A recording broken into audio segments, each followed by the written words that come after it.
Hello everyone. आज हम हमारे अतीत भाग 3 के 7वें अध्याय को आपके लिए सामने चर्चा के लिए ले आए हैं।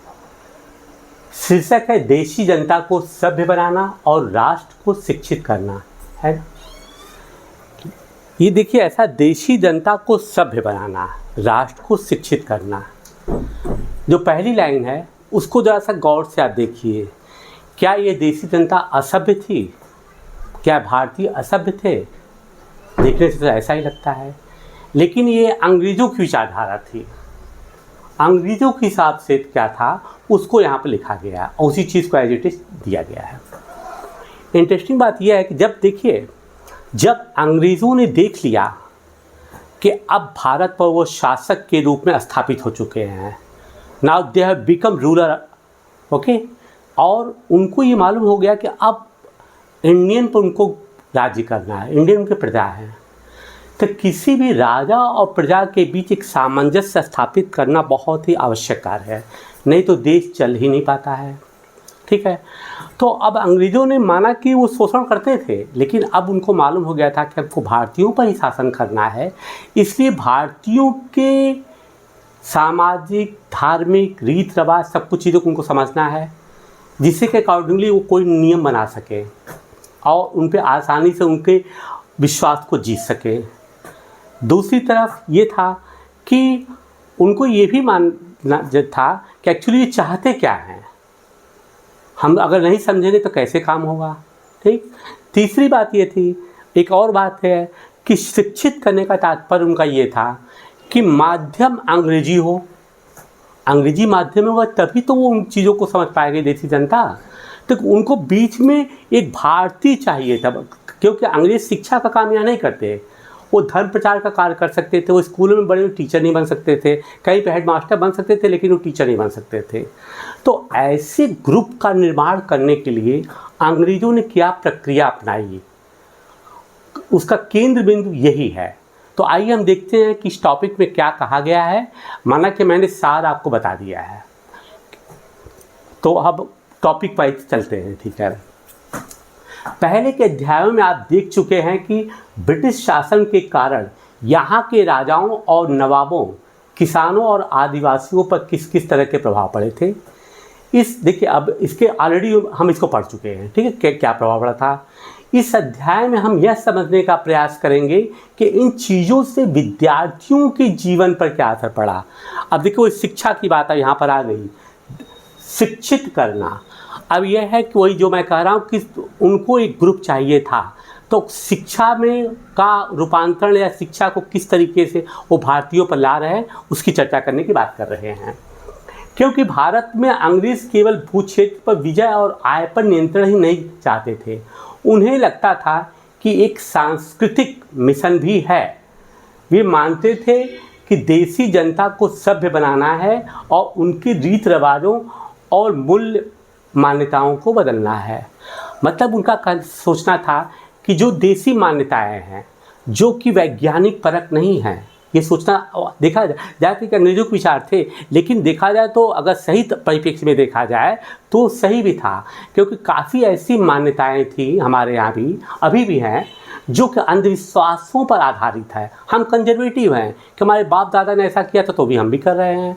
तो उनको लगा कि नहीं, हमारी सोच वैज्ञानिक परक होनी चाहिए, साइंटिफिक होना चाहिए। ठीक है, तो उनकी निगाहों में जो हमारे अंधविश्वास या कंजर्वेटिव या रूढ़वादिता की जो चीज़ें थी, जो उनको लगता था कि ये नहीं, ये बिल्कुल सत्य नहीं है, उनको हटाना है। तो उन चीज़ों को के कारण ही वो कहते थे कि देशी जनता को सभ्य बनाना। मतलब क्या है, उनका मतलब था कि अगर उन्हीं व्यवस्थाओं पे आप चलेंगे तो आप सभ्य रहेंगे, और अगर आधुनिकता की तरफ वैज्ञानिक दृष्टिकोण से चलेंगे तो आपको सभ्य माना जाएगा।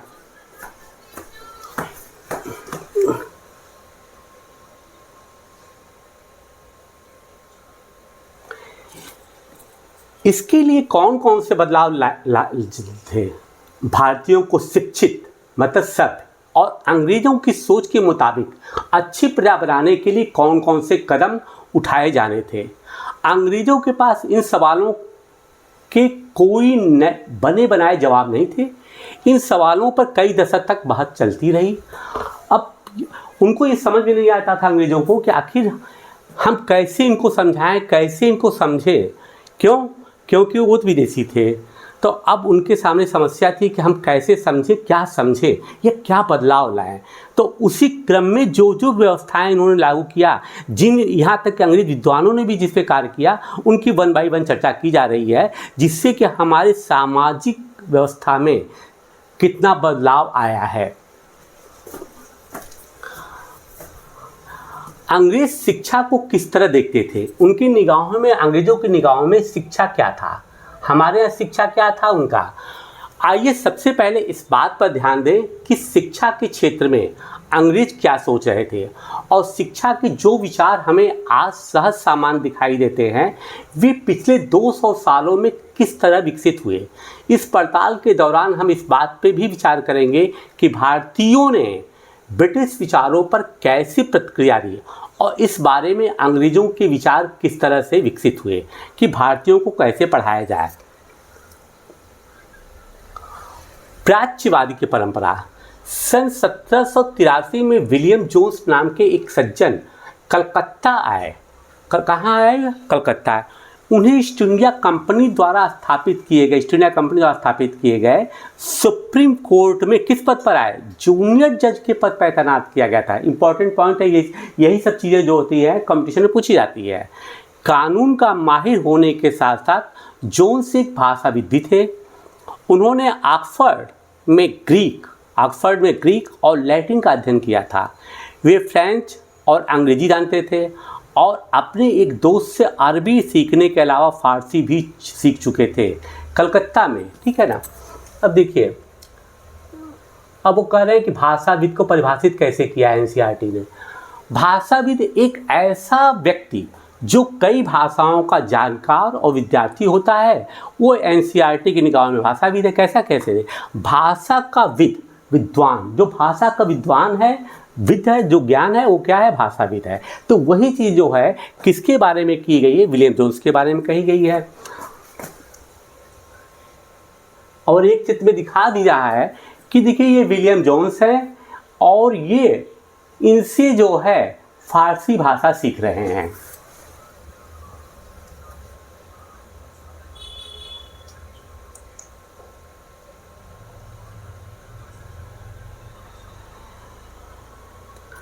कलकत्ता आने के बाद वे रोज़ाना घंटों संस्कृत विद्वानों के साथ बैठकर उनसे संस्कृत की बारीकियां और उसकी व्याकरण और संस्कृत काव्यों का अध्ययन करने लगे थे। कुछ ही समय में उन्होंने कानून, दर्शन, धर्म, राजनीति, नैतिकता, अंकगणित, चिकित्सा विज्ञान और अन्य विज्ञानों की प्राचीन भारतीय पुस्तकों का अध्ययन शुरू कर दिया था। जोन्स ने पाया कि उस समय कलकत्ता में तैनात बहुत सारे अंग्रेज अफसर भी उनके जैसे दिलचस्पियां रखते थे, रुचि मतलब। हेनरी थॉमस कोलब्रुक और नैथानियल हॉलहेड, अब देखिए इनके नाम आपको याद रखने पड़े। कलकत्ता में तैनात अफसर कौन और भी है? हेनरी थॉमस कोलब्रुक और नैथानियल हॉलहेड भी भारतीय भाषाएं सीखकर संस्कृत व फारसी रचनाओं का अंग्रेजी में अनुवाद कर रहे थे और ये प्राचीन भारतीय विरासत को समझने के प्रयास में लगे थे। इन लोगों के साथ मिलकर के जोन्स ने एशियाटिक सोसाइटी ऑफ बंगाल का गठन किया और एशियाटिक रिसर्च नामक से एक शोध पत्रिका का प्रकाशन शुरू कर दिया। इनमें देखिए कौन कौन इन्वॉल्व है? विलियम जोन्स है, कोलब्रुक है और नैथानियल हॉलहेड। अब देखिए विलियम जोन्स कौन थे, इनके बारे में तो आपने देख लिया। इनका जन्म जो है 28 सितंबर 1746 लंदन यूनाइटेड किंगडम में हुआ था। इनकी मृत्यु 17 अप्रैल 1794 में कलकत्ता में होते, इंडिया में ही इनकी मृत्यु हुई, बाहर नहीं मरे जा करके। एक और भी बात है कि इनको सर की उपाधि भी दी गई थी, लेकिन सर जब ये सुप्रीम कोर्ट के जूनियर जज के पद पर आए तब इनको सर की भी उपाधि दी गई थी। और क्या है देखिए इनकी मतलब कितने विद्वान थे ये। कालिदास के अभिज्ञान शाकुंतलम जो कि संस्कृत में है, इसका भी इन्होंने अनुवाद किया है। ठीक है ना? नादिर शाह की जीवनी जो कि फारसी में है का फ्रेंच में अनुवाद किया। मतलब यूँ तो कई चीज़ों का इन्होंने ट्रांसलेट किया, लेकिन एक दो का मैंने आपको एग्जाम्पल दे दिया जो वेरी इंपॉर्टेंट है। दूसरी तरफ देखिए, हेनरी थॉमस कोलब्रुक, इनका जन्म 15 जून 1765 लंदन में हुआ, मृत्यु 10 मार्च 1837 लंदन में हुआ। इनके बारे में इंटरेस्टिंग बात यह है कि इनको कहा जाता है कि यूरोप के प्रथम महान संस्कृत विद्वान। आप कब कन्फ्यूज़न में पड़ेगा कि विलियम जोन्स ने काफ़ी स्टडी किया है, तो कभी अगर कंपटीशन में आए तो आप इनको टिक कर दें। फैक्ट क्या है, यूरोप के प्रथम महान संस्कृत विद्वान के रूप में जिसकी मान्यता है, he is the person Henry Thomas Colebrook.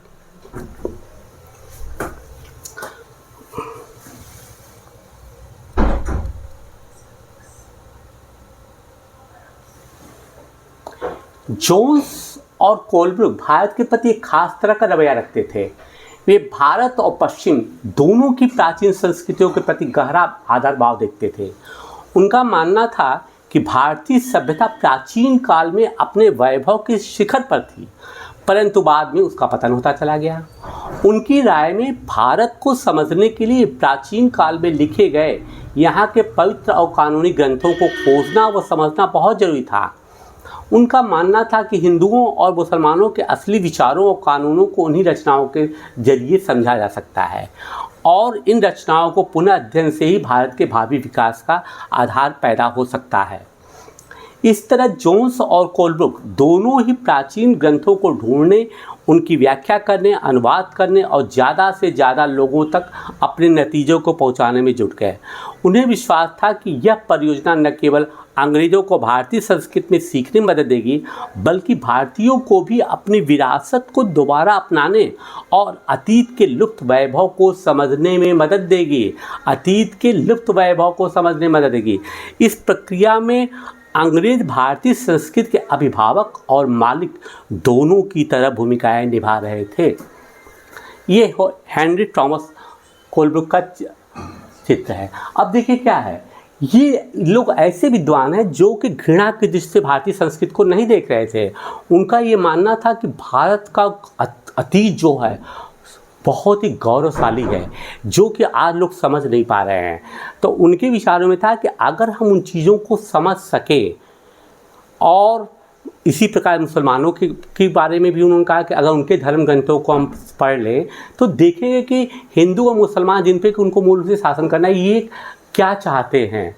तो उनकी विचारों के अनुरूप इस शिक्षा कानून की व्यवस्था की जा सकती है।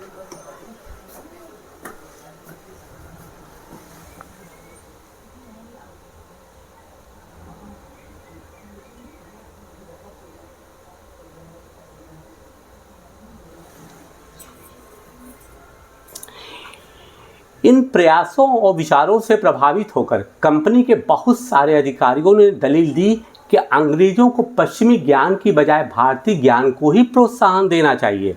देखिए, वे चाहते थे कि भारतीय ग्रंथों के अध्ययन को प्रोत्साहित करने और संस्कृत व फारसी साहित्य व काव्य पढ़ाने के लिए संस्थानों की स्थापना की जाए।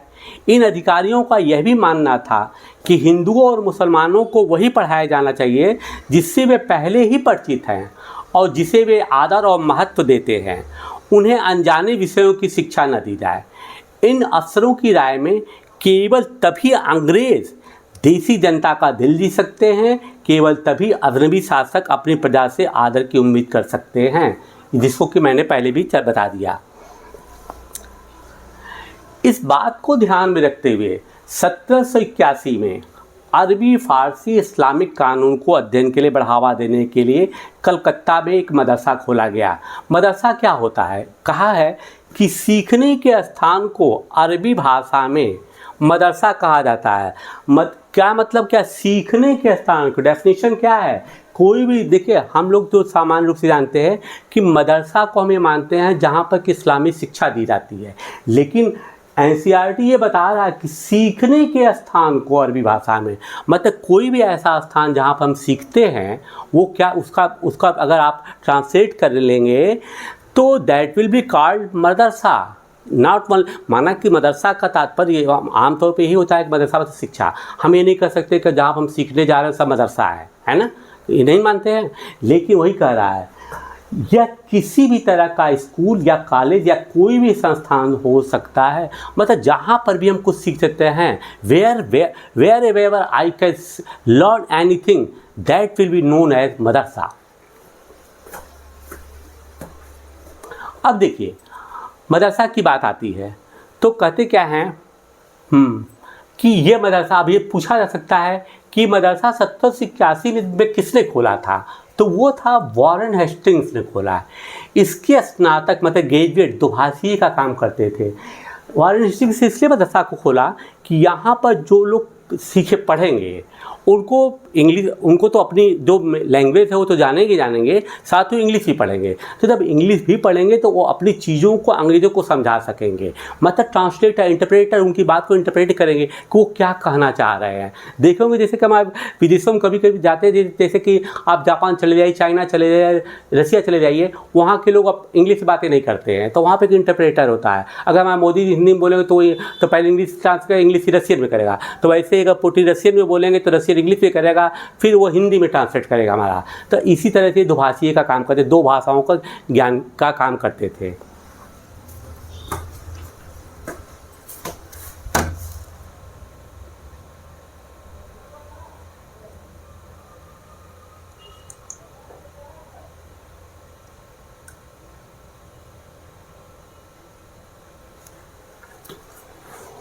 अब कहते हैं कि वॉरेन हेस्टिंग्स का स्मारक, इंपॉर्टेंट पॉइंट जो क्या है, ये सब चीज़ें आपको याद होनी चाहिए। देखिए एक चीज़ मैं बताता हूँ, जिस टॉपिक पर मैं जहाँ पर आपको बहुत ज़्यादा टेक देकर बोलता हूँ, है ना, इसका मतलब है कि बहुत इंपॉर्टेंट पॉइंट है, वो हमेशा आपको ध्यान में रखना पड़ेगा कि ये पॉइंट इंपॉर्टेंट है।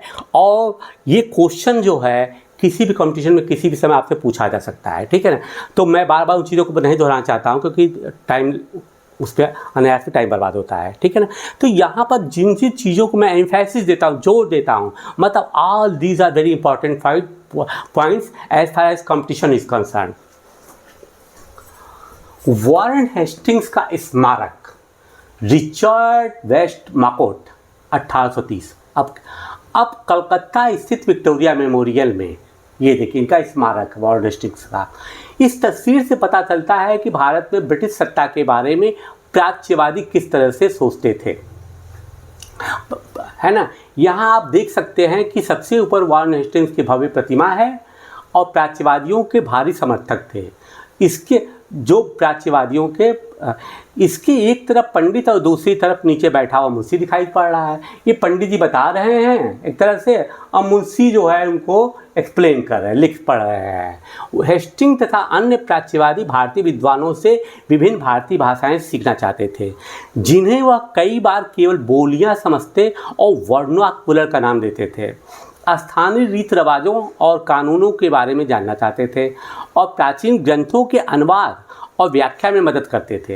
हेस्टिंग्स ने पहल करके कलकत्ता मदरसे की स्थापना की और उनका विश्वास था कि यहाँ के प्राचीन रीति रिवाज और यहाँ के ज्ञान संपदा ही भारत में ब्रिटिश शासन का आधार होना चाहिए।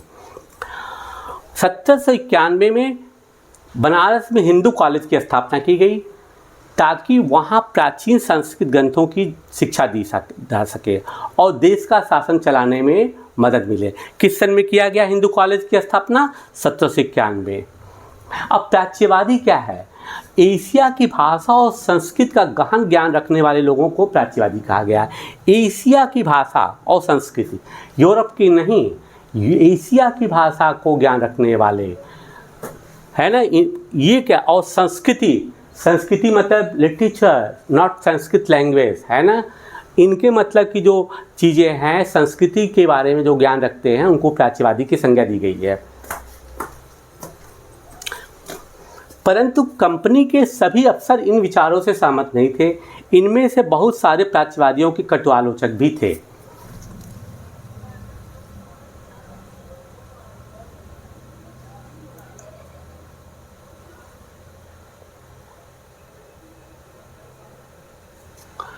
पूरब की जघन्य गलतियाँ।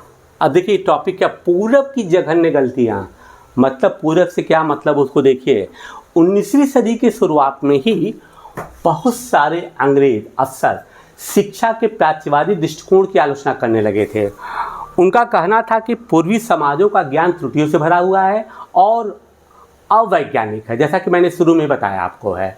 उनके मुताबिक मतलब उनके अनुसार पूर्वी साहित्य अगंभीर और सतही था, इसलिए उन्हें दलील दी कि अंग्रेज़ों को अरबी और संस्कृत भाषा व साहित्य के अध्ययन के बढ़ावा देने पर इतना खर्च नहीं करना चाहिए। प्राच्यवादियों जैसे कि विलियम जोन्स या कोलब्रुक के बारे में पढ़ा कि ये तो उनको लगता था कि भारत के पास एक रिच कल्चर, एक धनी है, बहुत ही मतलब क्या कहते हैं कि बहुत ही ज़्यादा संपन्न हमारी संस्कृति थी।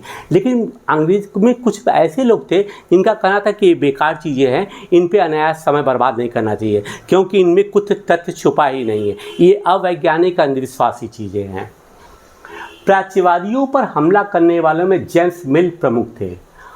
उनका विश्वास था कि अंग्रेज़ों को देसी जनता को खुश करने और उसका दिल जीतने के लिए जनता की इच्छा के हिसाब से और उनकी भावनाओं को ध्यान में रखते हुए शिक्षा नहीं दी जानी चाहिए। जेम्स मिल क्या कहते हैं कि भावनाओं को ध्यान में रखते हुए शिक्षा नहीं दी जानी चाहिए। मतलब क्या, अब ये अपोज करने वाले लोग हैं। कौन है? जेम्स मिल। उनकी राय में शिक्षा के लिए के जरिए उपयोगी और व्यावहारिक चीज़ों का ज्ञान दिया जाना चाहिए। इसलिए भारतीयों को पूर्वी समाजों के काव्य और धार्मिक साहित्य के बजाय ये पढ़ाया जाना चाहिए कि पश्चिम में किस तरह की वैज्ञानिक और तकनीकी सफलताएं हासिल कर ली है, जैसे कि मैंने शुरू में बताया आपको है। अब आता है मुंशी कौन होता है। मुंशी की परिभाषा यहाँ पर क्या है, ये पूछा जा सकता है। ऐसा व्यक्ति जो फारसी पढ़ना, लिखना और पढ़ाना जानता हो, उसको क्या कहते हैं? मुंशी। अंग्रेजी ज्ञान वाले को नहीं कह रहे हैं, संस्कृत ज्ञान वाले को नहीं कह रहे हैं, ध्यान दीजिएगा। किसके लिए कह रहे हैं? कि फारसी पढ़ना, लिखना और पढ़ाना जानता हो। फिर दूसरी बात आती है वर्नाकुलर क्या है? यह शब्द आमतौर पर मानक भाषा से अलग किसी स्थानीय भाषा या बोली के लिए इस्तेमाल किया जाता है। भारत जैसे, देखिए क्या है इंपॉर्टेंट, यह शब्द आमतौर पर मानक भाषा से अलग किसी स्थानीय भाषा या बोली के लिए इस्तेमाल किया जाता है। भारत जैसे औपनिवेशिक देशों में अंग्रेज रोजमर्रा इस्तेमाल की स्थानीय भाषाओं और साम्राज्यवादी शासक की भाषा अंग्रेजों के बीच के फ़र्क को चिन्हित करने के लिए इस शब्द का इस्तेमाल करते थे। अब देखिए वर्नाकुलर से इनका मतलब क्या था। हम लोग क्या कहते हैं, है ना, एक आप हिंदी सोच लीजिए, हिंदी में क्या है? पति है। आप कहीं चले जाइए गांव में, कोई औरत मिलेगी तो कहेगी वो हमारा मनसेधु हैं। कहीं और चले जाएंगे तो कहेगी हमारा मनई है। कोई और तो आप चले जाएंगे, कोई कहेगा हमारा आदमी है ना। मतलब क्या है कि है तो हस्बैंड, है तो पति, लेकिन अलग अलग थोड़ी थोड़ी दूरी पे ही उनके लिए अलग अलग संज्ञा का प्रयोग किया जा रहा है। तो अंग्रेजों को समझ नहीं आता था कि यार ये मनसेधु, मनई, आदमी, पति, इनमें अंतर क्या है, ठीक है ना। तो ऐसी भाषाओं को उन्होंने कहा कि ये पति क्या है? पति तो एक मानक भाषा है, पति से सभी समझ सकते हैं। लेकिन अगर कोई कहे हमारा मनई हवा, ये हमारा आदमी हवा, ये हमारा मनसेधु हवा, तो आम आदमी तो नहीं समझ पाएगा जो हिंदी ज्ञाता है। वो तो स्थानीय लोग ही समझ सकते हैं जहाँ पर इन चीज़ों का प्रयोग किया जाता है, ऐसी भाषाओं का प्रयोग किया जाता है। तो अंग्रेज़ों ने ऐसी भाषा को वर्नाकुलर वर्ड इस्तेमाल किया है कि ये सब वर्नाकुलर भाषा है। –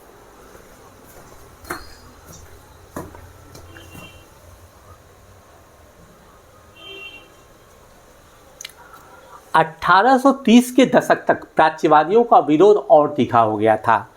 थॉमस बैबिंगटन मैकाले इन आलोचनों में सबसे प्रमुख और प्रभावशाली विचारक थे। वह भारत को असभ्य देश मानते थे, जिसे सभ्यता का पाठ पढ़ाना जरूरी था। मैकाले के मुताबिक पूर्वी ज्ञान का कोई भी शाखा इंग्लैंड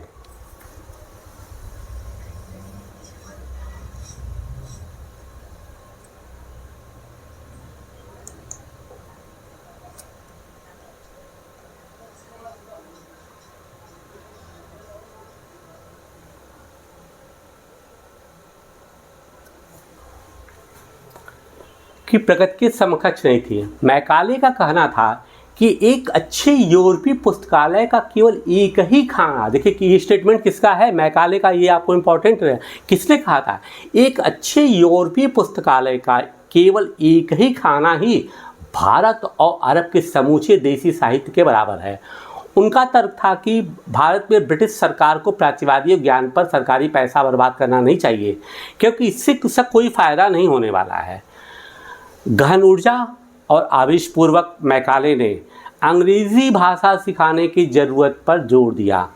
उनका मानना था कि अंग्रेज़ी के ज्ञान से भारतीयों को दुनिया की श्रेष्ठतम साहित्यिक कृतियों को पढ़ने का मौका मिलेगा। यहाँ के लोग पश्चिमी विज्ञान और दर्शन के क्षेत्र में हुए विकास से अवगत हो पाएंगे। इस प्रकार उनका कहना था कि अंग्रेज़ी पढ़ाने लोगों को सभ्य बनाने और उनकी रुचियों, मूल्यों और संस्कृति को बदलने का रास्ता हो सकता है। ये मैकाले अपने स्टडी रूम में बैठे हुए हैं, ठीक है।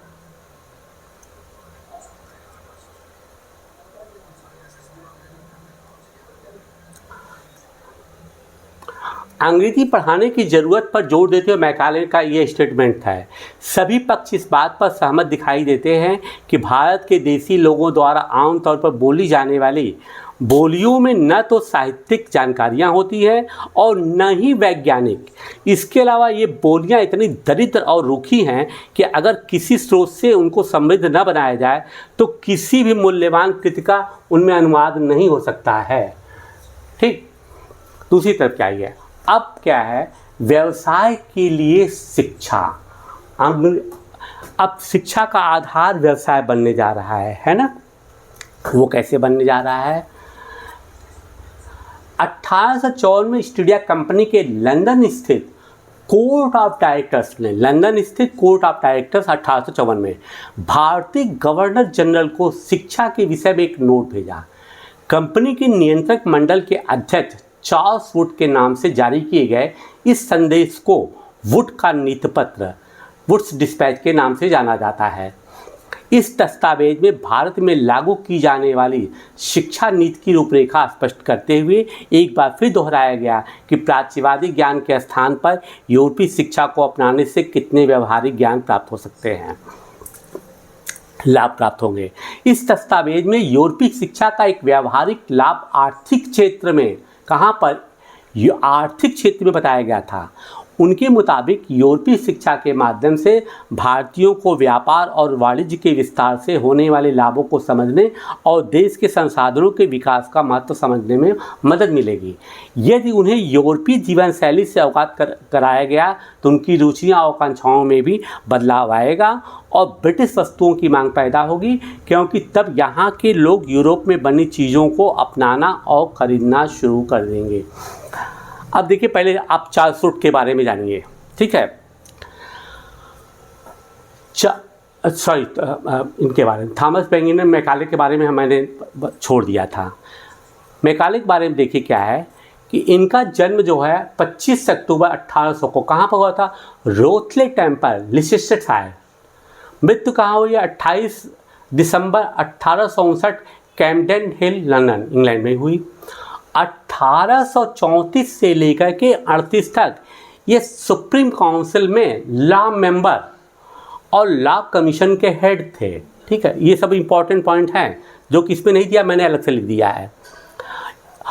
प्रथम विधि आयोग के अध्यक्ष, फर्स्ट लॉ कमीशन के ये अध्यक्ष थे।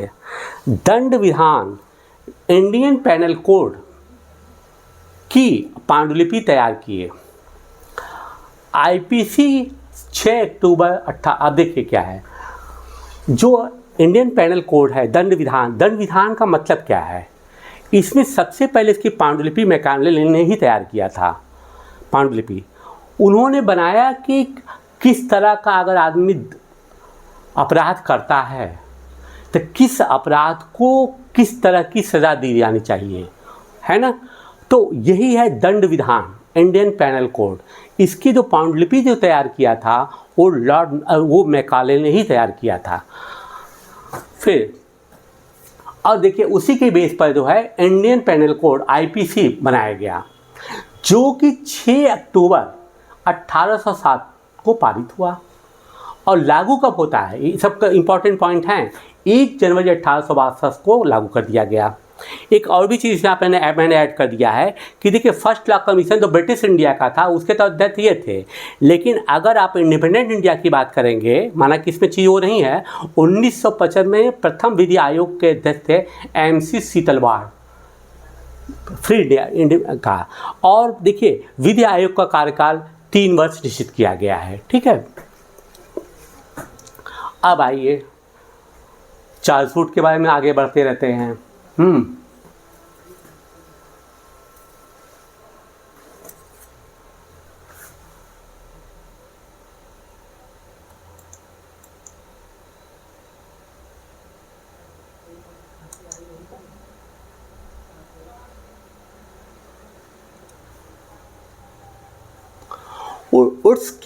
वुड के नीति पत्र में यह तर्क भी दिया गया था कि यूरोपीय शिक्षा से भारतीयों के नैतिक चरित्र का उत्थान होगा, इससे भी ज़्यादा सत्यवादी और ईमानदार बन जाएंगे। देखिए कितना बड़ा अटैक हुआ है, इससे भी ज़्यादा सत्यवादी और ईमानदार बन जाएंगे, और फलस्वरूप कंपनी के पास भरोसेमंद कर्मचारियों की कमी नहीं रहेगी।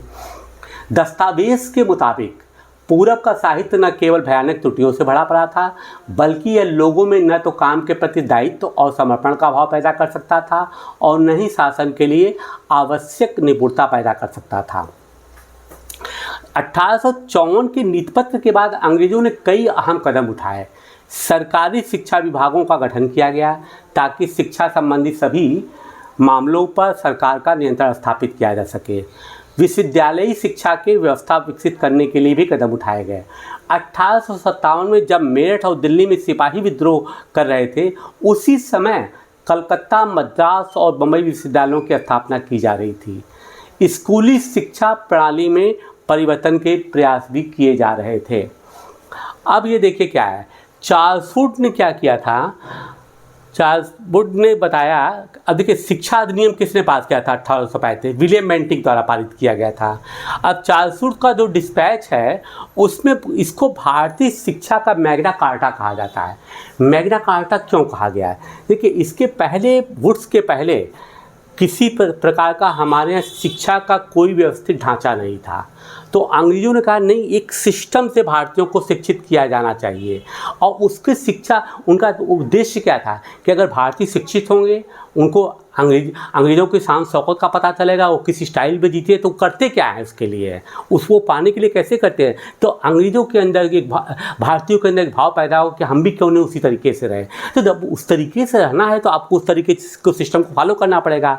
दूसरी बात, उसका फ़ायदा अंग्रेज़ों का व्यावसायिकरण क्या था कि जब वो अंग्रेजी व्यवस्था के तहत काम करने का प्रयास करेंगे, उस स्टाइल को अपनाने का प्रयास करेंगे, तो उनकी चीज़ों का खरीदेंगे तो इससे ब्रिटिश चीज़ों का भारत में जो है एक बड़ा मार्केट भी मिलेगा, और साथ ही साथ क्या है कि ब्रिटिश अर्थव्यवस्था का भी विकास होगा।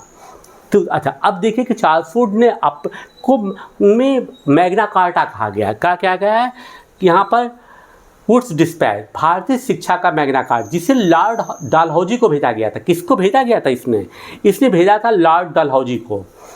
दूसरी बात क्या है यहाँ पर देखिएगा कि इन्होंने सिस्टम में क्या कहा कि तीन स्टेज की बात उन्होंने कहा था। प्राइमरी स्टेज पर उन्होंने कहा है कि प्राइमरी एजुकेशन दो तो वर्नाकुलर, सेकेंडरी एजुकेशन मतलब हाई स्कूल जो है एंग्लो वर्नाकुलर, तीसरा उन्होंने कहा कॉलेज लेवल पर अंग्रेजी माध्यम। ऐसी व्यवस्था उन्होंने कहा वर्नाकुलर प्राइमरी लेवल पर पढ़ाइए 5वीं तक। क्यों ऐसा सोचा होगा उन्होंने सोचा कि पहले जो भारतीय मतलब शिक्षा की तरफ जा ही नहीं रहे, उनको पुरानी परंपराओं में ही जीने की आदत होगी, पहले उनको शिक्षा की तरफ आकर्षित किया जाए। तो आकर्षित करने का क्या है कि प्राइमरी पहले उनकी जो लोकल, जो उनकी स्थानीय भाषा में है, अगर उसमें उनको पढ़ाया जाएगा वैज्ञानिक चीज़ों को, तो उनमें उनको इंटरेस्ट पैदा होगा। ठीक है, तो पहले तो वो एक इंटरेस्ट पैदा होगा, फिर जब वो उनमें से कुछ ऐसे हो जिनको लगे कि नहीं आए तो बहुत अच्छी चीज़ है, तो अब उनको वर्नाकुलर से हट करके एंग्लो वर्नाकुलर वो भी भाषा पढ़ाई जाएगी, प्लस कुछ ज़्यादा 50% इंग्लिश का भी ज्ञान दिया जाएगा। ठीक, और उनमें से भी जो छन करके आते हैं, जो ग्रेजुएट लेवल पर जाते हैं, वो सिर्फ और सिर्फ इंग्लिश मीडियम में पढ़ेंगे। तो अब क्या है देखिए, इंग्लिश मीडियम वाला आदमी जो है अंग्रेज़ों के लिए एक अफसर का काम कर सकता था छोटे सबॉर्डिनेट लेवल पे, उसके नीचे वाला लेवल जो क्लरिकल काम कर सकता था, है ना। तो इसलिए वुड्स के डिस्पैच को मैग्ना कार्टा भी क्यों कहा गया था, क्योंकि इसमें अब देखिए मैग्ना कार्टा का डेफिनेशन क्या होता है, कानून का शासक, है ना, रूल ऑफ लॉ। इसके पहले कोई शिक्षा का नियम ही नहीं है, जो जैसे पढ़ रहा लिख रहा है कोई, भारत में कोई नियम ही नहीं था। लेकिन ये पहला आया जिसने बताया कि हम एक सिस्टम से, एक नियमबद्ध तरीके से पढ़ाना चाहते हैं। That is why it is known as Magna Carta. Okay,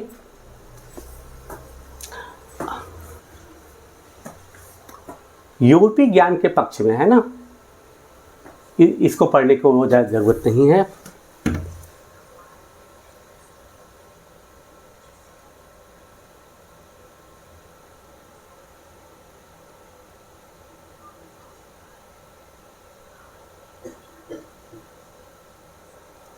ये 19वीं सदी में बम्बई विश्वविद्यालय।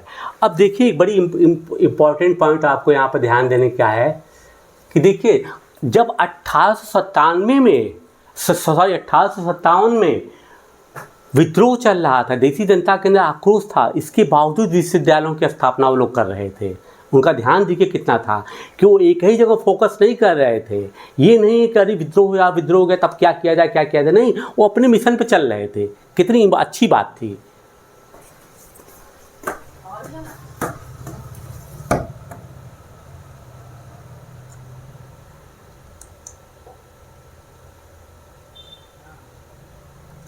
अब आता है नैतिक शिक्षा की बात, मतलब मॉरल, है ना, उसकी बात कर रहे हैं।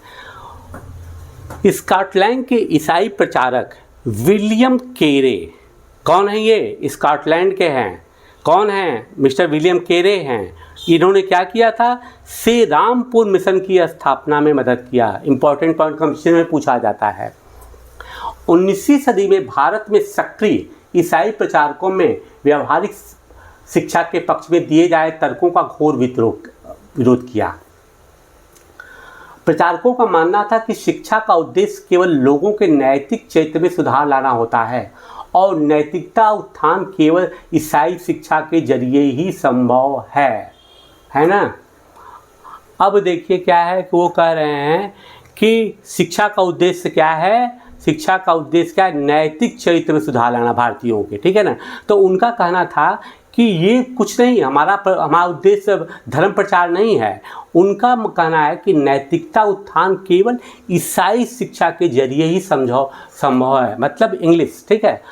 1813 तक ईस्ट इंडिया कंपनी भारत में प्रचारक गतिविधियों के विरुद्ध थी। कब तक, इस एक्ट के पहले, ठीक है ना। कंपनी को भय था कि प्रचारकों की गतिविधियों की वजह से स्थानीय जनता के बीच असंतोष पैदा होगा और लोग भारत में अंग्रेजों की उपस्थिति को शक की नज़र से देखने लगेंगे। ब्रिटिश नियंत्रण वाले क्षेत्रों में अपनी संस्थाएं न खोल पाने की वजह से प्रचारकों ने अंततः श्री रामपुर में अपना मिशन खोला। यह इलाका डेनिश ईस्ट इंडिया कंपनी के नियंत्रण में था। देखिए ये इंग्लिश ईस्ट इंडिया कंपनी के नियंत्रण में नहीं था। कहाँ पर था वो, डेनिश, जहाँ पर डेनिश लोग कवर कर, डेनमार्क के, है ना। सन 1800 में एक छापाखाना लगाया गया और 1818 में एक कॉलेज खोला गया। 19वीं सदी के दौरान पूरे भारत में प्रचारक स्कूल खोले गए, परंतु 1857 के बाद भारत के ब्रिटिश सरकार प्रचारक शिक्षा को प्रत्यक्ष सहायता देने में आनाकानी करने लगी थी। सरकार को लगता था कि स्थानीय रीति रिवाजों, व्यवहारों, मूल्य मान्यताओं और धार्मिक विचारों में किसी भी तरह का छेड़छाड़ देसी जनता के लोगों को भड़का सकती है। अब ये देखिए यहाँ पर क्या है, कह रहे हैं कि इनको शुरू में लगता था कि अगर जहाँ पर हमने जिन भागों पर कब्जा कर लिया है, अगर वहाँ पर हम ईसाइयत का प्रचार करेंगे तो जनता भड़क जाएगी और उसको लगेगा कि हमारा शासन नहीं करते, हमारा धर्म परिवर्तन करते हैं, है ना। तो ये लोग डच एरिया में गए, डेनिश एरिया में जा कर के इन्होंने श्री रामपुर कॉलेज खोला और वहाँ पर उन्होंने ईसाई मिशनरी का प्रचार करना शुरू किया।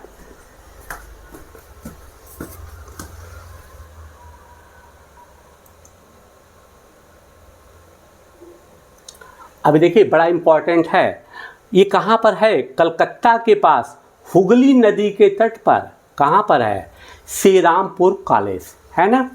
बहुत इम्पॉर्टेंट पॉइंट है इनमें, इसमें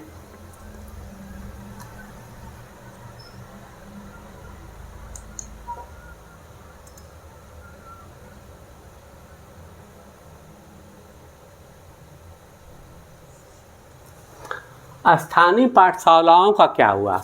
क्या आपको कुछ अंदाज़ा है कि अंग्रेज़ों से पहले यहाँ बच्चों को किस तरह से पढ़ाया जाता था?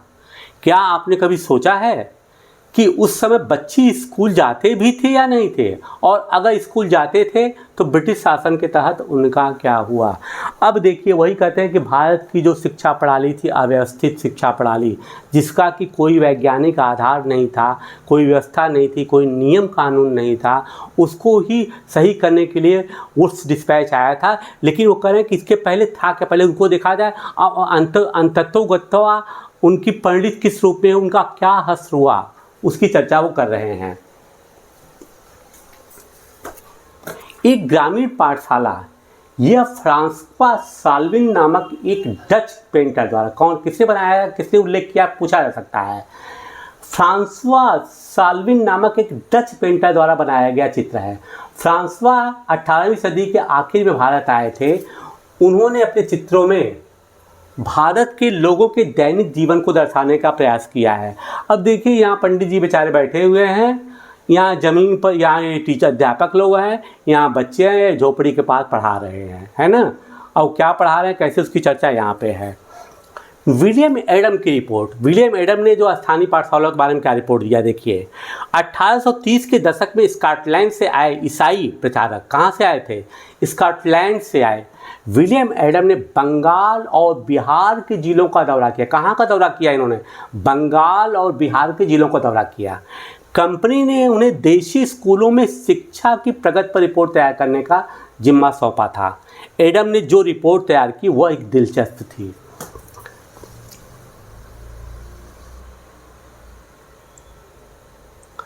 एडम ने पाया कि बंगाल और बिहार में 1 लाख से ज़्यादा पाठशालाएं हैं।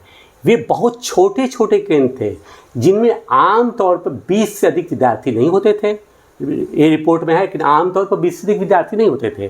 फिर भी इन पाठशालाओं में पढ़ाने वाले बच्चों की कुल संख्या काफ़ी बड़ी, यानी 20 लाख से भी ज़्यादा थी। ये पाठशालाएं संपन्न लोगों या स्थानीय समुदाय द्वारा चलाई जा रही थी। कौन चला रहा था, संपन्न लोग या स्थानीय? कई पाठशालाएं स्वयं गुरु द्वारा ही प्रारंभ की गई थी। शिक्षा का तरीका काफ़ी लचीला था। अब देखिए तरीका क्या है। आज आप जिन चीज़ों को स्कूलों से उम्मीद करते हैं, उनमें से कुछ चीज़ें उस समय की पाठशालाओं में भी मौजूद थी। बच्चों की फीस निश्चित नहीं थी, छपी हुई किताबें नहीं होती थी, पाठशाला की इमारत अलग से नहीं बनाई जाती थी, बेंच और कुर्सियाँ नहीं होती थी, ब्लैक बोर्ड नहीं होते थे, अलग से कक्षाएं लेने, बच्चों को हाजिरी लेने का कोई इंतज़ाम नहीं था। मतलब क्या पढ़ना है ये भी नहीं पता था, है ना, कहाँ पढ़ना है ये भी नहीं पता है, किस पे एक्सप्लेन किया जाए उसके लिए कोई ब्लैक बोर्ड भी नहीं है, और बच्चे आ रहे हैं कि नहीं आ रहे उसका भी कोई नियम नहीं था। अव्यवस्थित तो था ही था। सालाना इम्तिहान और नियमित समय सारणी जैसी कोई व्यवस्था नहीं थी। अब कौन सा बच्चा कैसे पास किया जाए, फेल किया जाए, इसका भी कोई निर्णय तरीका नहीं था। कुछ पाठशालाएं बरगद की छाँव में ही चलती थी। तो कहाँ पे गए, बरगद की छाँव, किस पेड़ का उल्लेख किया है उन्होंने, बरगद, एडम ने, ये भी इम्पोर्टेंट, बरगद की छाँव में ही चलती थी। तो कई गांव के किसी दुकान या मंदिर के कोने में गुरु के घर के पास ही बच्चों को पढ़ाया जाता था। बच्चों की फीस उनके माँ बाप की आमदनी से तय होती थी। अमीरों को ज़्यादा और गरीबों को कम फीस देनी पड़ती थी। शिक्षा मौखिक होती थी और क्या पढ़ाना यह बात विद्यार्थियों की ज़रूरत को देखते हुए गुरु ही तय करते थे। मतलब अब क्या है कि गुरु जी नहीं तय करते थे कि हमें क्या पढ़ाना जिससे बच्चे का विकास हो, लड़का क्या चाहता, विद्यार्थी क्या चाहता, उसके आधार पर गुरु जी उसको पढ़ा देते थे। ठीक है, ये देखिए व्यवस्था थी हमारे यहाँ।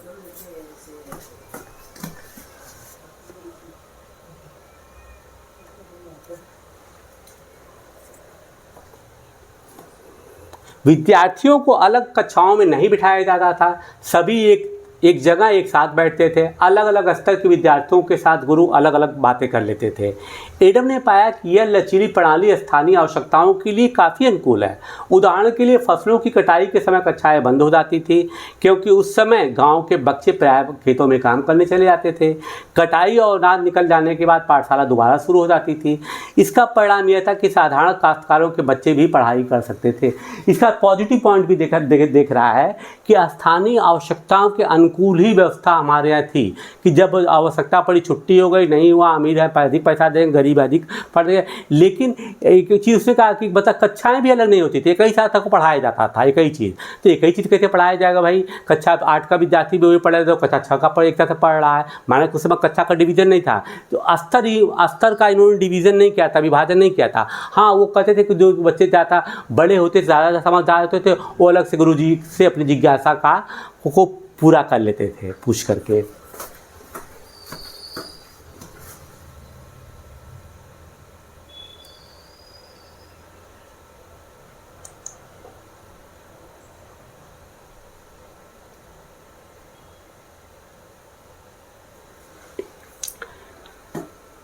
इसको पढ़ने की कोई ज़रूरत नहीं, गतिविधि है ना, इसको आप पढ़ लीजिएगा।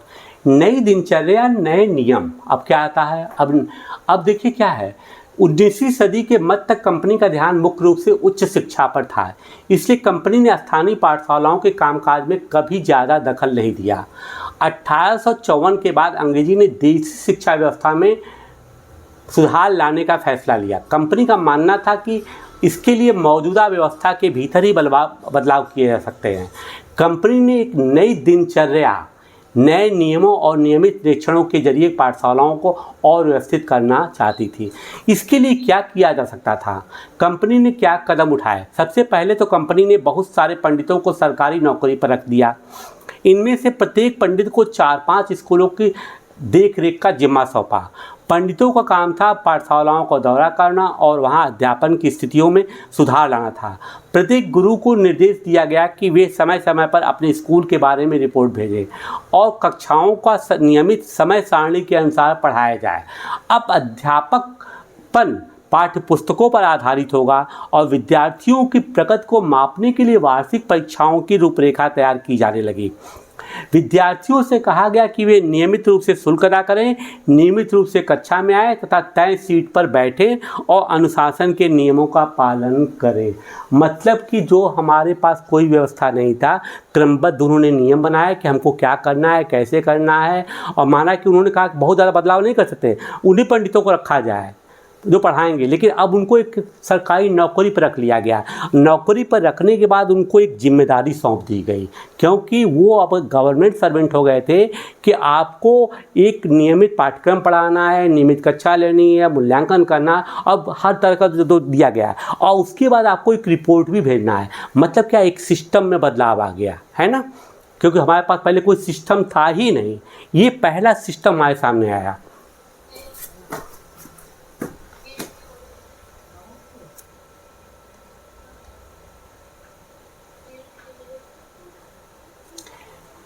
नए नियमों पर चलने वाली पाठशालाओं को सरकारी अनुदान मिलने लगे। मतलब क्या किया गया, अब इनको जो है कहा गया कि जो चलेंगे उनको गवर्नमेंट भी मदद करेगी। जो पाठशालाएं नई व्यवस्था के भीतर काम करने को तैयार नहीं थे, उन्हें कोई सरकारी सहायता नहीं दी जाती थी। भाई गवर्नमेंट का रूल फॉलो करोगे तभी ना आपको मिलेगा, बिल्कुल सही चीज़ थी। जिन गुरुओं ने सरकारी निर्देशों का पालन करने की बजाय अपनी स्वतंत्रता बनाए रखी, वे सरकारी सहायता प्राप्त और नियमों से चलने वाली पाठशालाओं के सामने कमज़ोर पड़ने लगे। अब गवर्नमेंट आपको हेल्प ही नहीं कर रही है, चलो भैया तुमको जैसे कर रहे हो तो करो, हम इंटरफियर नहीं कर रहे हैं, तुमको पुरातन पंथी व्यवस्था में चलना है तो चलो, लेकिन हम आपको हेल्प नहीं करेंगे। आपको तभी मैं ऐड करूंगा तब जबकि आप गवर्नमेंट के बनाए गए रूल को फॉलो करेंगे। तो अब क्या हुआ, एक सिस्टम से जो काम हो रहा है उसके रिजल्ट निश्चित रूप से अच्छे आते हैं। अनसिस्टमेटिक, अव्यवस्थित व्यवस्था का परिणाम निश्चित रूप से दर्दनाक होता है, कष्टदायक होता है और वो कभी भी सफलता के मंजिल पर नहीं जा पाता है। इन नियमों और दिनचर्या का एक और भी नतीजा हुआ। पहले वाली व्यवस्था में गरीब किसानों के बच्चे भी पाठशाला में जा सकते थे, क्योंकि पाठशालाओं का समय सारणी काफ़ी लचीली होती थी। नई व्यवस्था में अनुशासन की मांग थी, क्योंकि बच्चे नियमित रूप से स्कूल आए। अब कटाई के मौसम में भी बच्चों का स्कूल जाना जरूरी था, जबकि उस समय गरीब घरों के बच्चों को खेतों में काम करने जाया करते थे। अगर कोई बच्चा स्कूल नहीं आ जा पाता था तो इसे अनुशासनहीनता माना जाता था, यानी बच्चा पढ़ना लिखना ही नहीं चाहता है। अब वो कहते हैं कि कटाई के समय बच्चा भाग गया फिर से वही पुरानी व्यवस्था में कि चलो हम कटाई करेंगे, 4 पैसा कमाएंगे या कुछ करेंगे, तो माना जाता था कि वो अनुशासनहीन है। तो तत्कालीन परिस्थितियों में कुछ जगहों पर ये पुरानी व्यवस्था ही अनुकूल मानी गई। अरविंदो घोष अरविंदो घोष ने देखिए क्या कहा है। वो अरविंदो घोष ने 15 जनवरी 1908 को बॉम्बे, जो कि मुंबई में, अपने एक संभाषण में राष्ट्रीय शिक्षा पर बोलते हुए कहा कि इसका लक्ष्य छात्रों में राष्ट्रीयता का भाव जागृत करना है। इसके लिए उन्होंने पूर्वजों के साहसिक कार्यों पर गहराई से चिंतन करना आवश्यक होगा। शिक्षा को मातृभाषा होनी चाहिए ताकि यह अधिक से अधिक लोगों को पहुंच जाए। अरविंदो ने इस बात पर भी बल दिया कि यद्यपि छात्रों को अपने मूल के साथ जुड़े रहना चाहिए, अब देखिए यहाँ पर बदलाव करा है, फिर भी उनको आधुनिक वैज्ञानिक और आविष्कारों तथा लोकप्रिय शासन व्यवस्था के संदर्भ में पश्चिमी देशों को अनुभव का भी भरपूर लाभ उठाना चाहिए। अरे भाई, किसी के पास अगर अच्छी चीज़ है तो उसको ग्रहण करने में क्या परेशानी है। आज हम विदेशों से टेक्नोलॉजी नहीं लेते हैं, हम नहीं कहते हैं। हमको ब्रह्मोस मिसाइल बनाना हुआ तो हमने कहा भाई ठीक हम बनाएंगे, लेकिन हमने क्या किया, रसिया से बदल लिया, अच्छी चीज़ को हमने अडॉप्ट किया, ब्रह्मोस मिसाइल बना दिए।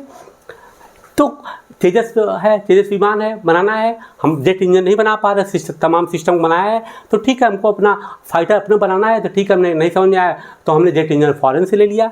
तो मतलब कि ये हम ज़रा रिलेवेंट चीज़ों को भी कभी कभी बोलते हैं समझाने के लिए, लेकिन यहाँ पर उनका कहने का तात्पर्य यह है कि ठीक है आप अपने जो अच्छे गौरवशाली महापुरुष हैं उनकी नैतिक शिक्षाओं को तो लेकर चलिए कि उन्होंने नैतिकता का त्याग नहीं किया, नैतिकता का त्याग नहीं किया उन्होंने। फॉर एग्जाम्पल लीजिए मर्यादा पुरुषोत्तम राम को ले लीजिए, उन्होंने नैतिकता का कभी उल्लंघन नहीं किया, लेकिन ये तो नैतिकता का पाठ आप लेकर के चलिए, है ना। उन्होंने रामचंद्र जी के बारे में नहीं कहा, लेकिन मैंने एग्जाम्पल दिया कि अगर महापुरुषों के तो आप उनकी अच्छी चीज़ों को लेकर चलिए, लेकिन जो चीज़ें जो कि आपको लगता है कि नहीं आज के समाज में अनुकूल नहीं है, उसको अडॉप्ट करने के लिए एडवांस सोसाइटी के सामने पश्चिमी चीज़ों को भी अडॉप्ट करने में कोई परहेज आपको नहीं होना चाहिए।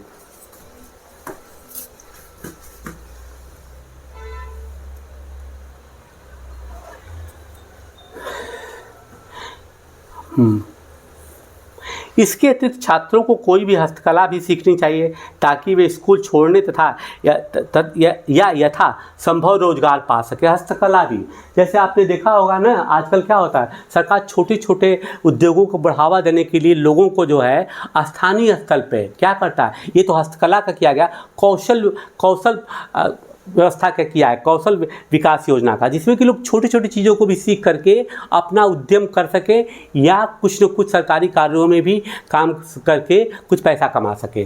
तो उस समय चूँकि हस्तकला की भी बात थी, इसलिए जो अरविंदो घोष जी ने हस्तकला की ही बात कही है।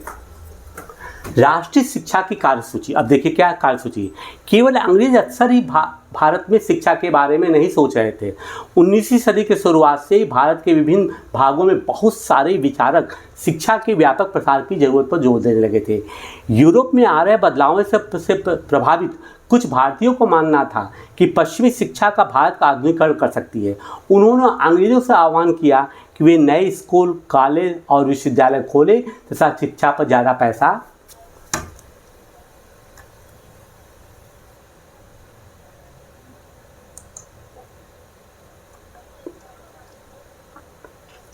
खर्च करें।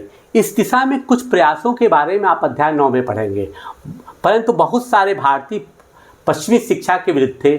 महात्मा गांधी और रविन्द्रनाथ टैगोर इसी तरह के लोगों में थे। आइए देखें उनका क्या कहना था। अब देखिए क्या है कि बहुत सारे विद्वान थे, उनका ठीक है हमें ज़्यादा से ज़्यादा उनकी चीज़ों को अडॉप्ट करना चाहिए, लेकिन महात्मा गांधी, रविन्द्रनाथ टैगोर ने इनका विरोध किया, लेकिन विरोध में कुछ साम्यता भी थी, है ना।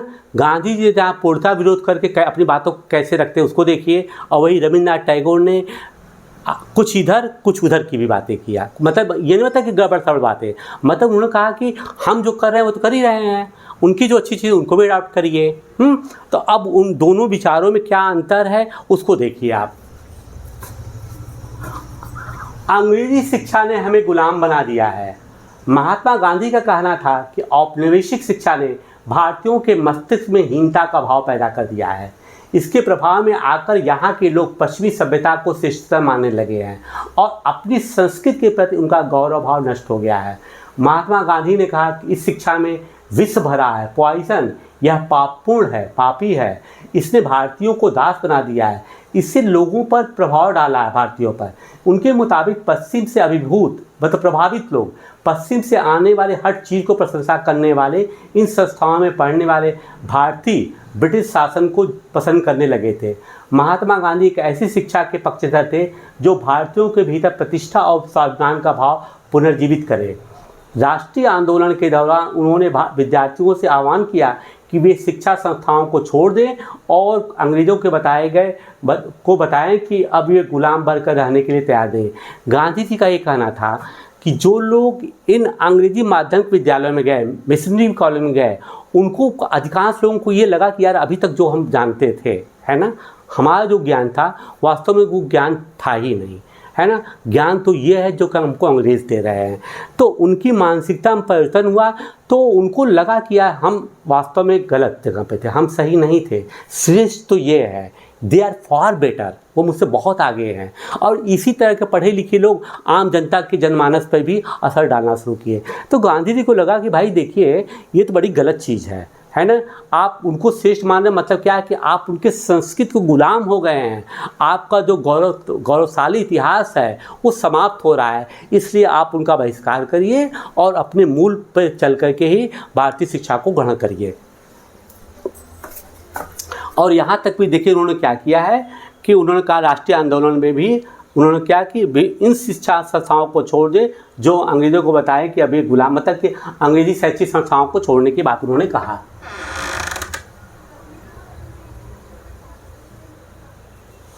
महात्मा गांधी की दृढ़ मान्यता थी कि शिक्षा केवल भारतीय भाषाओं में ही दी जानी चाहिए। उनके मुताबिक अंग्रेजी में दी जा रही शिक्षा भारतीयों को अपाहिज बना देती है और उसने उन्हें अपने सामाजिक परिवेश से काट दिया है और उन्हें अपनी ही भूमि पर अजनबी बना दिया है। उनकी राय में विदेशी भाषा बोलने वाले, स्थानीय संस्कृति से घृणा करने वाले अंग्रेजी शिक्षित भारतीय अपनी जनता से जुड़ने के तौर तरीकों भूल चुके थे। अब चूंकि उनका कहना था कि जो भारतीय इन अंग्रेजी शैक्षिक संस्थाओं में पढ़ते थे उनके अंदर अंग्रेजियत आ चुकी थी, उनको लगता था कि हम अब श्रेष्ठ हैं और जो कुछ भी अंग्रेज हमें सिखा रहे हैं वही सब कुछ है। तो अब उनका ये कहना था, क्या कहना था कि वो अपने को जो जिससे आए थे पहले, है ना, इन अंग्रेजी शिक्षा संस्थाओं में जाने के पहले, अब वो उनको दोयम दर्जे का समझने लगे। उनको लगता था कि हम श्रेष्ठ हैं, है ना। तो वो वही बात कर रहे हैं कि जुड़ने के तौर तरीके भूल चुके थे।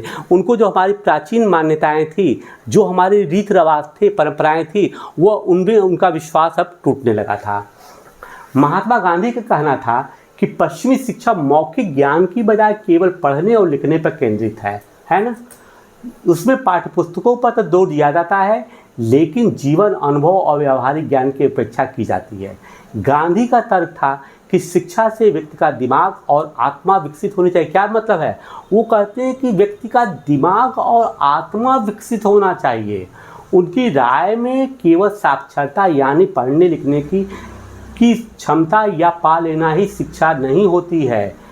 अब वो कहते हैं, गांधी जी कहते हैं, क्या पहले लाइन की तरह ध्यान देखिए कि दिमाग और आत्मा का विकास। उनका ये मानना था कि ठीक है, आप उनको आधुनिकता की तरफ वैज्ञानिक दृष्टिकोण से तो ले जा रहे हैं, लेकिन आत्मा का विकास क्या है? आत्मा का विकास का तात्पर्य था नैतिक विकास। तो नैतिक विकास में उनको था, गांधी जी का मानना था कि हमारे जो महापुरुष थे, यदि उनकी जीवनी का हम अध्ययन करें, है ना, उनकी चीज़ों का भी हम अध्ययन करें जिसको हटाया जा रहा है इस शिक्षा व्यवस्था में, तो हमारा नैतिक विकास भी होगा। तो उस नैतिक विकास से हमारे आत्मा का भी विकास होगा। ठीक है, उनका कहना था कोई बात नहीं भाई। तो उनका कहना था दिमाग के साथ आत्मा का भी विकास होना चाहिए, लेकिन आप केवल दिमाग का विकास कर रहे हैं। आपने एक लिमिटेड ऑप्शन छोड़ रखा है, एक विकल्प बनाया है, आपको सिर्फ और सिर्फ यही पढ़ना है। तो जो पढ़ाया जाएगा वही आपके दिमाग में जा कर के बैठेगा। गांधी जी का ये मानना था।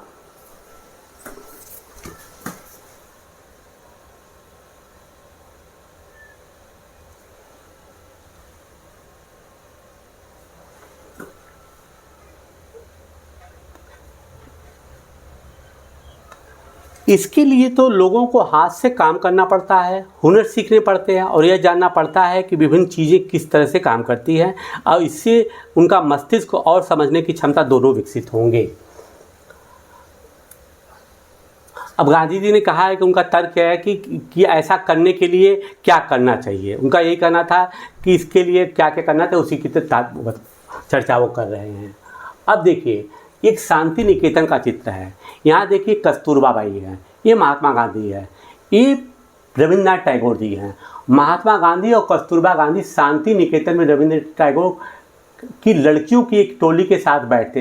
ये 1940 का सीन दिखाया गया। देखिए लड़कियों की टोली है कि पूरी की पूरी, यहाँ रविन्द्रनाथ टैगोर है और ये शिक्षा निकेतन है, वहाँ का एक चित्र है ये।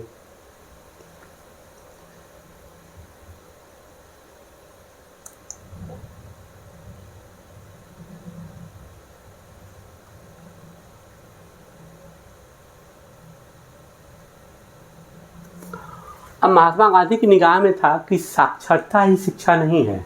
जैसा हम लोग कहते हैं लिटरेसी का मतलब, तो पहले शुरू में जब हमारे यहाँ बहुत अनपढ़ थे तो जिसको लिखना पढ़ना आ जाता था उसको हम कहते थे कि साक्षर, मतलब कम से कम वो जान रहा है। लेकिन गांधी जी के विचार क्या थे?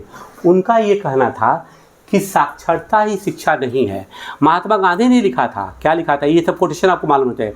शिक्षा से मेरा मतलब इस बात से है कि बालक और मनुष्य के देह, मस्तिष्क और भावना के शेष तत्वों को सामने लाया जाए। किसको? शरीर, मस्तिष्क और भावना, तीनों के शेष तत्वों को लाया जाए। साक्षरता न तो शिक्षा का अंत है और न ही उसकी शुरुआत। यह तो केवल एक साधन है जिसके जरिए पुरुषों और महिलाओं को शिक्षा दी जा सकती है। साक्षरता अपने आप में शिक्षा नहीं होती।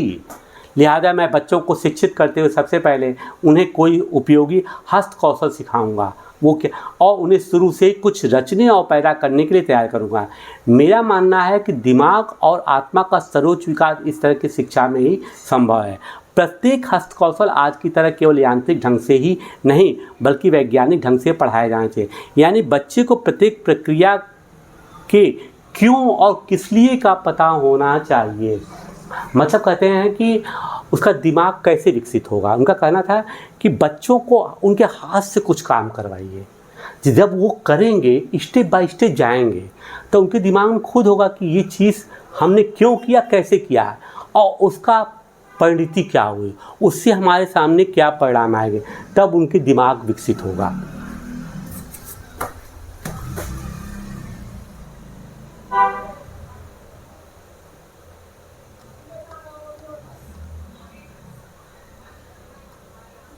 जैसे जैसे राष्ट्रीय भावना का प्रसार हुआ, कई एक दूसरे विचारक भी एक ऐसी राष्ट्रीय शिक्षा नीति के बारे में सोचने लगे जो अंग्रेजों द्वारा स्थापित की गई व्यवस्था से आमूल तौर पर भिन्न हो। ठीक है ना। टैगोर का शांति निकेतन, ये देखिए शांति निकेतन की एक कक्षा चल रही है। 1930 का दशक, आसपास के माहौल को देखिए, चारों तरफ पेड़ और खुली है, इसके बारे में वो चर्चा कर रहे हैं। टैगोर का शांति निकेतन, आप में से बहुत सारे दोस्तों ने शांति निकेतन के बारे में सुना होगा। क्या आप जानते हैं कि इसकी स्थापना किसने और क्यों की थी? रविन्द्रनाथ टैगोर ने यह संस्था 1901 में शुरू की थी। टैगोर जब बच्चे थे तो स्कूल जाने से बहुत चिढ़ते थे। वहाँ उनका दम घुटता था, उन्हें स्कूल का माहौल दमनकारी लगता था। टैगोर को ऐसे लगता था मानो स्कूल कोई जेल हो, क्योंकि वहाँ बच्चे मनचाहा कभी नहीं कर पाते थे। जब वे बच्चे शिक्षक को सुन रहे होते थे, टैगोर का दिमाग कहीं और भी भटक रहा होता था। कलकत्ता के अपने स्कूल के जीवन के अनुभवों ने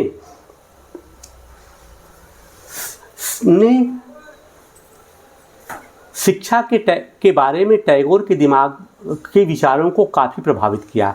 जब वे बड़े हुए तो उन्होंने ऐसा स्कूल सोचने के बारे में सोचा जहां बच्चे, ये देखिए टैगोर स्कूल का है। अब आगे मैं इसकी चर्चा करूंगा अभी आपसे।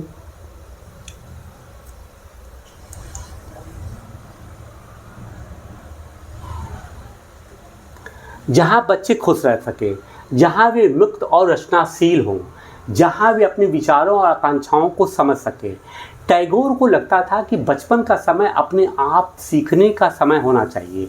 वह अंग्रेजों द्वारा स्थापित की गई शिक्षा व्यवस्था के कड़े और बंधनकारी अनुशासन से मुक्त होना चाहिए। शिक्षक कल्पनाशील हो, बच्चों को समझते हुए और उनके अंदर उत्सुकता जानने की चाह विकसित करने में मदद करे। टैगोर के मुताबिक वर्तमान स्कूल बच्चे की रचनाशीलता चकित होने के बजाय उसके स्वाभाविक गुण को मार देते थे। अब देखिए, टैगोर जी ने शांति निकेतन की स्थापना किया है ना। शांति मतलब क्या है, उन्होंने ऐसा उनके दिमाग में आया क्यों, बता रहे हैं कि जब वो अंग्रेजी शैक्षिक संस्था में पढ़ते थे तो वहाँ पे एक उनको बंधे बंधे नियम कानून के तहत ही काम करना पड़ता था। तो टैगोर का मानना कहता था इसमें तो सिर्फ बच्चों को हम दबाव डालकर जो चाह रहे हैं वही सिखा रहे हैं, बच्चे का अपना रचनात्मक दृष्टिकोण ही समाप्त हो जा रहा है, बच्चों को वही करना जो कि आप सिखा रहे हैं। और बच्चा अपने तरीके से सीखना चाहे, अपने तरीके से वो पल्लवित होना चाहे, उसको कोई अवसर नहीं है। आप जैसे कहेंगे वैसे करेंगे।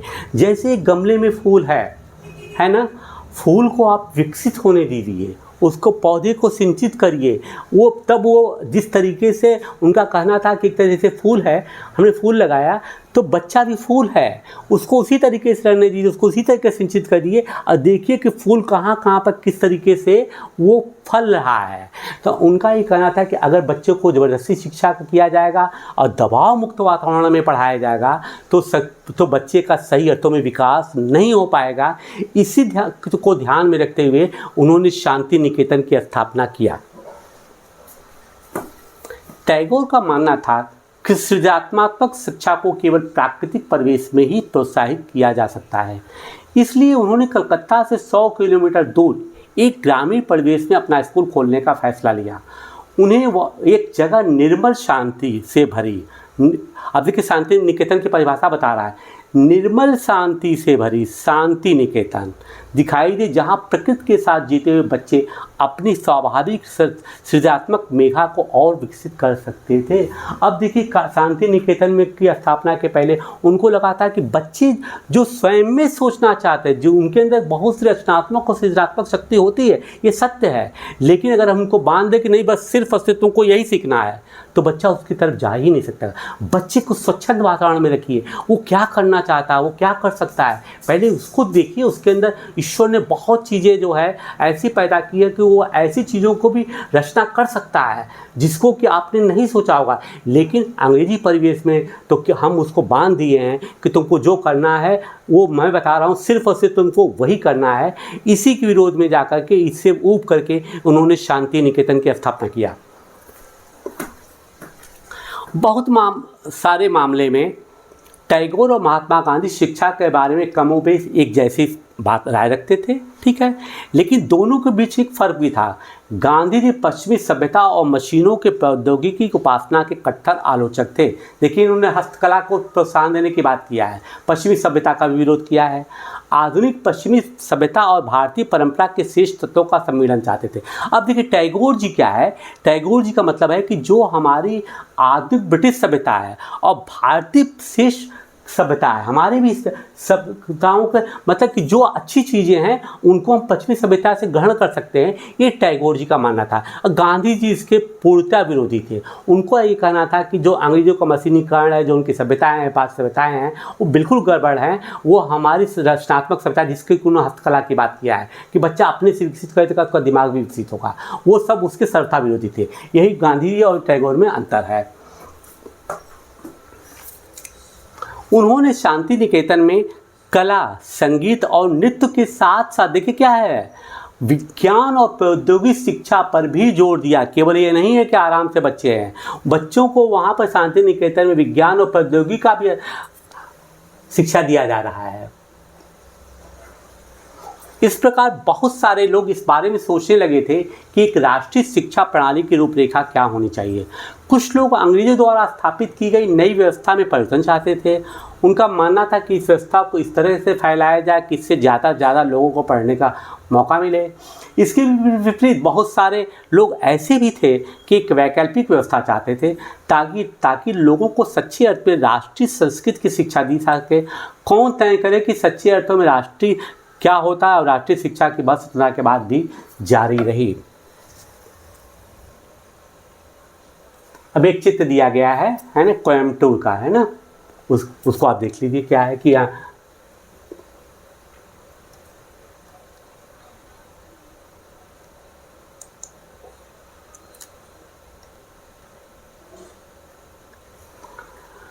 अभी देखिए, हम लोग शांति निकेतन की बात कर रहे थे, इनके बारे में भी थोड़ा चर्चा कर देंगे। ये शांति निकेतन जो है ये वीरभूम जिला है, पश्चिम बंगाल का। इसमें 1901 में रविन्द्रनाथ टैगोर द्वारा स्थापित किया गया था, ठीक है ना। और आज के दिन में जो है शांति निकेतन यूनेस्को के वर्ल्ड हेरिटेज लिस्ट में, मतलब विश्व धरोहर की लिस्ट में इसको सम्मिलित कर लिया गया है, वर्ल्ड हेरिटेज में, ठीक है सर। इसके बारे में एक्स्ट्रा चीज़ बता रहा हूँ। अब रहिए रविन्द्रनाथ टैगोर, इनको गुरुदेव नाम से भी कहा जाता था। अब बचपन में खैर इनके माता पिता इनको रब्बी बोलते थे, रविंद्र का ही शॉर्ट फॉर्म था रब्बी। रविन्द्रनाथ टैगोर जी ने जो है एक अद्वितीय काव्य की रचना की, जिसको कहा जाता है गीतांजलि। इसी गीतांजलि पर, अंजलि क्या होता है, अंजलि ऐसे करते हैं गीतों के अंजलि, और इसी गीतांजलि पर जो है इनको जो है नोबेल पुरस्कार मिला था, ठीक है। और नोबेल पुरस्कार जो के बारे में हम चर्चा तो बाद में करेंगे, लेकिन यहाँ पर देखिए क्या है, ये बांग्ला भाषा में लिखा गया था। अब इसका विषय वस्तु क्या था, विषय वस्तु असल में क्या है, वैष्णव संप्रदाय से निकला हुआ था, जिसमें कि इसमें ईश्वर की भक्ति की गई है। और जिस समय रविन्द्रनाथ टैगोर इंग्लैंड जा रहे थे तो रास्ते में ही इन्होंने इसको ट्रांसलेट करना शुरू कर दिया, क्योंकि बांग्ला में लिखी थी। तो ट्रांसलेट करने के बाद जब इंग्लैंड पहुँचते हैं तो लंदन में क्या हुआ कि इसको जो है, देखिए इसका विषय ईश्वर भक्ति वैष्णव संबंधित है, सॉन्ग्स ऑफरिंग। और पहली बार 1912 में लंदन में इंडिया सोसाइटी द्वारा इसको पब्लिश किया गया। 1913 में इसको नोबेल पुरस्कार मिला, ठीक है। और जब इन्होंने ट्रांसलेट किया था 103 पोएटिक फॉर्म, 103 गद्य के फॉर्म में इन्होंने उनको ट्रांसलेट किया था। और आपको सुनकर बड़ी हैरानगी होगी, और इट इज़ वेरी ट्रू, बहुत सत्य है कि जिस समय इन्होंने गीतांजलि जब इंग्लैंड में पब्लिश हुई थी और शुरू में गया तो हर जगह जिसके भी हाथ में देखो गीतांजलि थी, लोग एक गीतांजलि को कई बार पढ़ते थे, एक चर्चा का विषय बन गया था, जिसपे कि गुरुदेव को नोबेल प्राइज़ मिला था।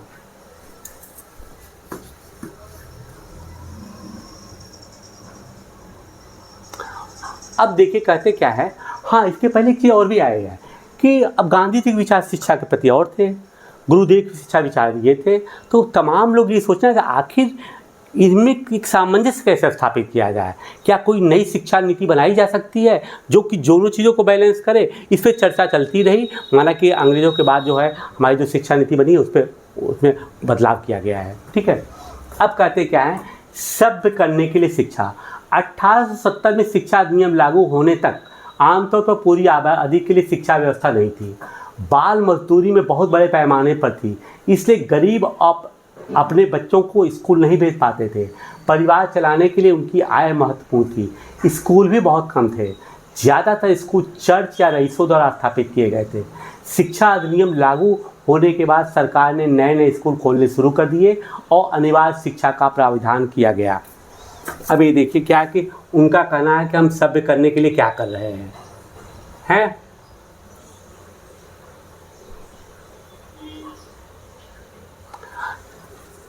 थॉमस आर्नल्ड उस दौर के सबसे महत्वपूर्ण शैक्षिक विचारकों में थे। कौन था? Thomas Arnold. वह एक रग्बी नामक प्राइवेट स्कूल के मुख्य अध्यापक थे। कहाँ के थे? रग्बी माध्यमिक स्कूल के पाठ्यक्रम में 2000 साल पुराने ग्रीक और रोमन शास्त्रीय कृतियों के विस्तृत अध्ययन की हिमायत करते हुए उन्होंने कहा था। अब देखिए इनका इम्पॉर्टेंट पॉइंट क्या है, ये 2000 पहले चले गए थे। मुझे हमेशा ऐसा प्रतीत हुआ कि हमारे अंग्रेजी स्कूलों में जो अध्ययन क्रम अपनाया जाता है उसकी सबसे अच्छी बात यह है कि वो हमारे दिमाग को लगातार अतीत के बारे में सोचने के लिए प्रेरित करता है। हर रोज़ हम भाषाओं, इतिहास और कुछ साल पहले या हज़ारों साल पहले के विचारों को पढ़ते हैं। आर्नल्ड का मानना था कि शास्त्रीय कृतियों के अध्ययन से दिमाग अनुशासित होता है। वास्तव में हम उस काल के ज़्यादातर शिक्षाविदों की मानता थी कि इस तरह के अनुशासन बहुत ज़रूरी है, क्योंकि बच्चे स्वाभाविक रूप से असभ्य होते हैं और उन्हें नियंत्रित करना आवश्यक है।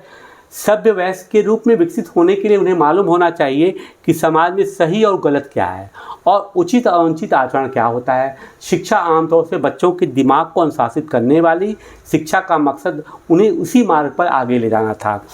क्या आप बता सकते हैं किस तरह के विचार ने इंग्लैंड में गरीबों और में देसी जनता की शिक्षा में संबंधित सोच को किस तरह प्रभावित किया होगा? ये इंग्लैंड की व्यवस्था थी, ठीक है ना। तो आपने देखा कि इस पूरी चर्चा के दौरान हमने ये देखा कि भारत पे जब अंग्रेज़ों ने शासन ये समझ लिया था कि हमको अब यहाँ पे शासन करना ही करना है, तो उन्होंने भारतीय समाज को शिक्षा के माध्यम से किस तरीके से किन कारणों से बदलने का प्रयास किया, इसकी संपूर्ण रूपरेखा यहाँ पर बताई गई है। और साथ ही उन्होंने ये बताया कि हमारी जो पुरातन व्यवस्था थी उसमें किस तरह बदलाव लाया गया और हमारे तमाम विचारक थे उनके क्या क्या अलग अलग विचार थे, और माना कि वो एक जगह पे उनकी सहमति नहीं हो पाई थी क्योंकि हम अंग्रेज़ों के अधीन थे, और बाद में जो शिक्षा नीति बनाई गई थी उसमें हमने उन चीज़ों के अच्छी चीज़ों को भी लिया और कुछ चीज़ें हमें लगती थी कि हमारे समाज के अनुकूल नहीं है, उनको हमने अलग कर दिया। ठीक है, तो आशा करते हैं कि आपको ये टॉपिक मैंने अपने तरीके से समझाने का पूरा प्रयास किया है। अगले टॉपिक में एक नए बिंदु के साथ हम आएंगे। Till then, bye bye.